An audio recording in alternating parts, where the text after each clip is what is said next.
I've collected many stories over the years. Strange whispers, local legends, encounters people swear are true. Some are so unsettling, they stay with you long after the telling. This one comes from Dayton, Ohio. A father was driving home with his little boy one October night. It was a simple drive, quiet roads, autumn leaves falling under the headlights. But when they passed a forgotten cemetery, the child saw something his father couldn't. The boy was only 3 years old. He didn't know much about the world, didn't know about death or graves or what it meant to be buried. He was sitting in the back seat, humming to himself, perfectly content. But then, as they came near the cemetery, his humming stopped. The kind of silence that pulls at you, that makes you realize something has shifted. The father glanced in the mirror and saw his son staring out the window, wide-eyed, finger pointing toward the rows of crooked stones.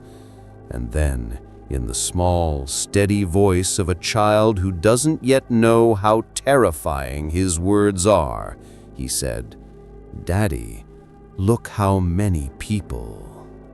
The father followed his son's gaze.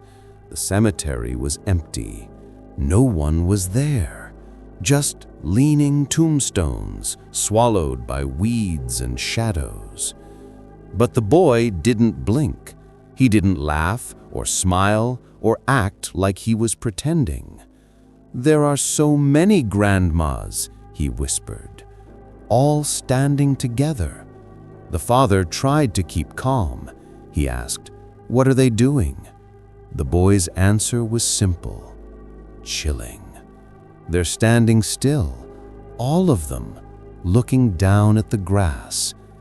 To a child, they were just grandmas. To the father, it was the graveyard's dead.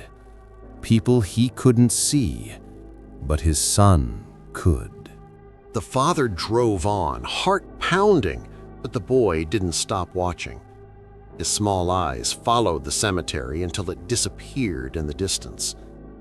"Why don't they move?" the child finally asked. The father forced a laugh. "Maybe they're just resting." But the boy shook his head. "No, they're stuck. They're waiting." Waiting. That one word carried more weight than any ghost story. Waiting for what?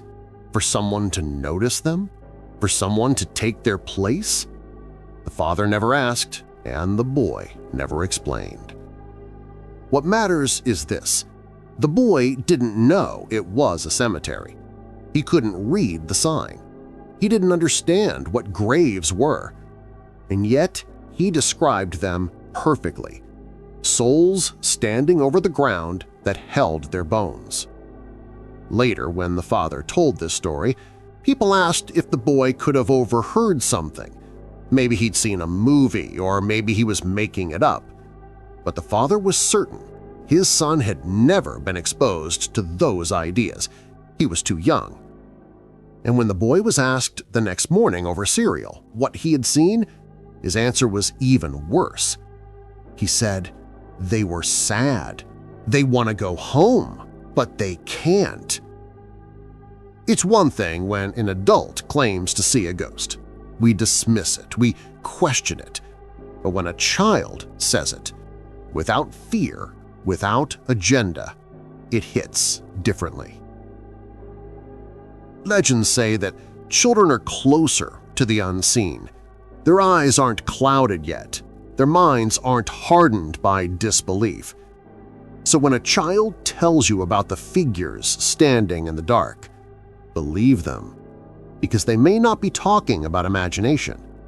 They may be talking about the dead, the ones still waiting.